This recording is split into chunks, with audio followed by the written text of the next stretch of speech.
Dear students, today we will start with the labor cost chapter. As you already know about the elements of cost, that there are three elements: material, labor, and expenses. Now, materials and labor, if I compare material with labor, I will say materials are durable, but labor is perishable. And this is what makes labor cost as one of the most important element of the total cost of product. And that is why we need to have proper control over the labor cost. If you don't have effective control on labor cost, then our cost of production will definitely increase. So we have to take care that labor cost control is properly exercised in the organization. Now, what are the types of labor cost? So there are two types. One is direct and the other is indirect. In order to explain the direct and the indirect component part, let us take example of a person X and a person Y. X is working in a factory and he is converting raw material to finished product. That is, he is working on the process which is converting the raw material into finished product. On the other hand, Y is also there in factory, but he is supervising the task which X is doing. So X is directly involved in production. That is why whatever we pay him, that is the direct labor cost. And as Y is only a supervisor, so whatever we pay him, that is the indirect labor cost.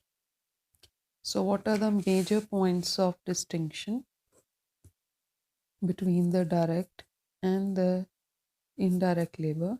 Direct is that the person is actively engaged in the production process. Here he is not. Here, indirect labor, whatever task he is doing, let's say relating to the conversion of raw material to finished product, here he is just in the capacity of maybe a supervisor, maybe a gatekeeper, maybe a sweeper. So it means these are helpers or they are in supervisory capacity.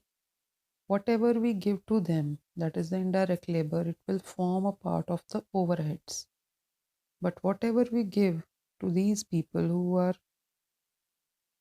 doing the work for this conversion, that is the direct labor, that will form the part of the direct wages and it will go to prime cost. Here when I say that it will be part of overheads, then overheads can be either factory overheads, they can be administration overheads, or they can be selling and distribution overheads. So coming up next is, when I say proper control is to be exercised over the labor,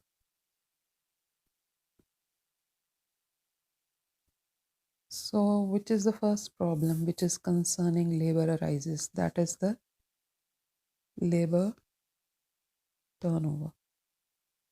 So what is meant by labor turnover? Labor turnover denotes the percentage change in the labor force. So, percentage change in the labor force of an organization. It means when I say change means that maybe some people leave the organization and some people join the organization. Now, why they leave? The causes may be avoidable or they may be unavoidable. What are the avoidable causes? Now, in order to discuss the avoidable causes, we can say that it can be like worker is discharged because he wants to leave because of the long hours of work. Why I'm saying that this is avoidable? Avoidable means if organization wants, they can change the circumstances or the situations I am going to discuss, and they can avoid the labor turnover. But on the contrary, unavoidable will be the ones on which organization is not having any sort of control. So let me explain unavoidable first. Let's say marriage in case of women. We can also say unavoidable or personal causes in together. Marriage in case of women employees, or let's say it can be that the person is having some illness, or we can say that person he has to uh, leave on account of retirement. Now over here when I say avoidable, unavoidable means long hours of work, or the worker is not happy in the organization because of there is no career advancement program, or there is no proper promotion policy, or the working conditions are such that a worker is forced to leave. So when I say avoidable reasons means if organization tries to improve these, then worker can stay. But in case of unavoidable or personal reasons, there are many others. Let's say dislike for job, death can be one. So this is just unavoidable. So because of these reasons, the labor turnover occurs. But whatever is the reason, organization has to bear cost, because if people leave the organization, then organization has to do the recruitment again, and for recruitment and selection they need to do more expenditure. So it is better if organization wishes to avoid this expenditure on recruitment and selection, so instead they should spend on providing good working conditions, or they should provide proper promotion policy, or they should try to adjust the working hours of the person, or give them proper training so that they are happy with the organization and they don't leave. Now, what is the other effect of labor turnover? The other effect of labor turnover is when I say that the new people will be recruited or selected. Expenditure is not only terms of this, but it is now the new employees, they will be doing experimentation more. That is doing more experiments, that is leading to wastages. which is later on is going to increase in cost. Another thing is that number of rejected items will increase, again leading to increase in cost. Yes, positive point can also be there that recruitment and selection may lead to an entry of a new worker who is having very good ideas and all. But our aspect is that we have to see the cost factor. So that is why I'm explaining about the cost. So the cost of labor turnover can be put up into the category. One is the preventive cost and the other is the replacement cost. Preventive cost is incurred to prevent the excessive labor turnover. Now it means cost of providing good working conditions,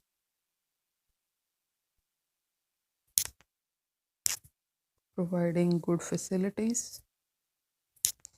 Facilities may be medical facility or any other, let's say, housing facility.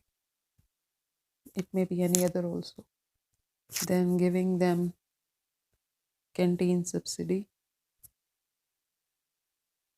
Main thing is that we want to prevent labor turnover at any cost and we want to make our workers happy so that they don't leave the organization.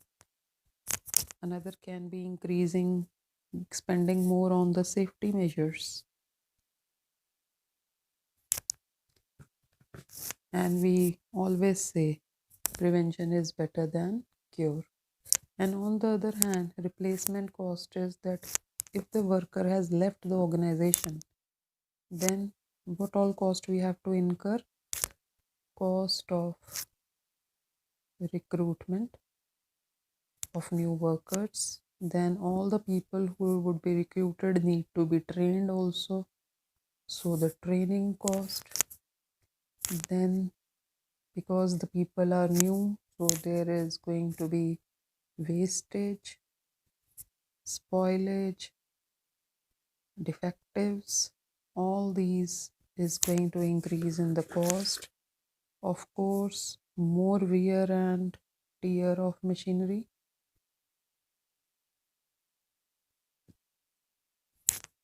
And then let's say number of accidents can also increase because they are new people, beginners, so anything can happen. So these are the two types of cost involved in labor turnover. Now we come on to that what are the methods by which we can find out the labor turnover rate.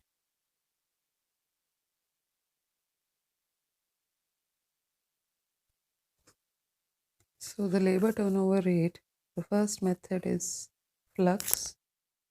Flux method, what is the formula? The formula is number of additions plus number of separations divided by average number of workers during a period in 200.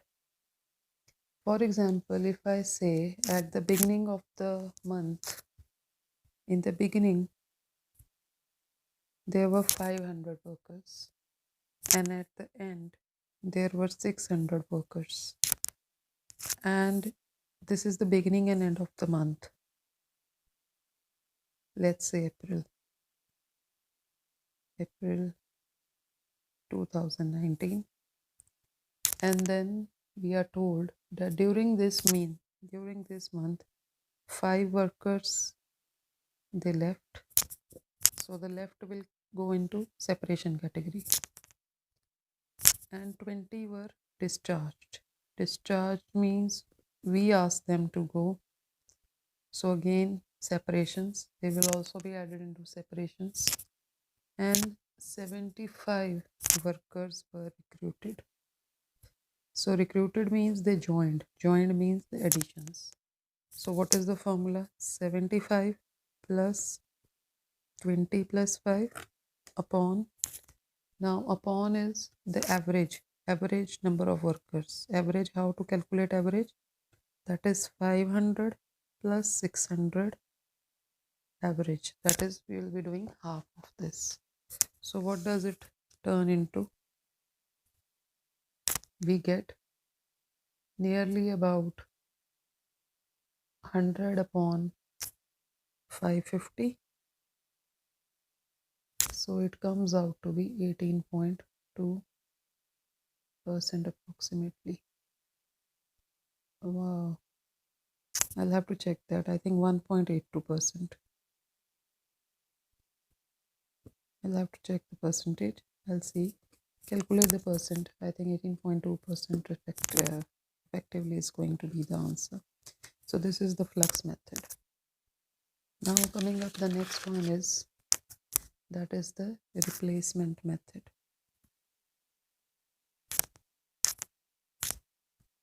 So here the formula is very simple. Number of workers replaced divided by again the average number, so into 100. So how many replaced? Replace means पुराने की जगह पर हमने कितने नए रखे. Now if I add one thing more, I said 5 left, 20 discharged, 75 recruited.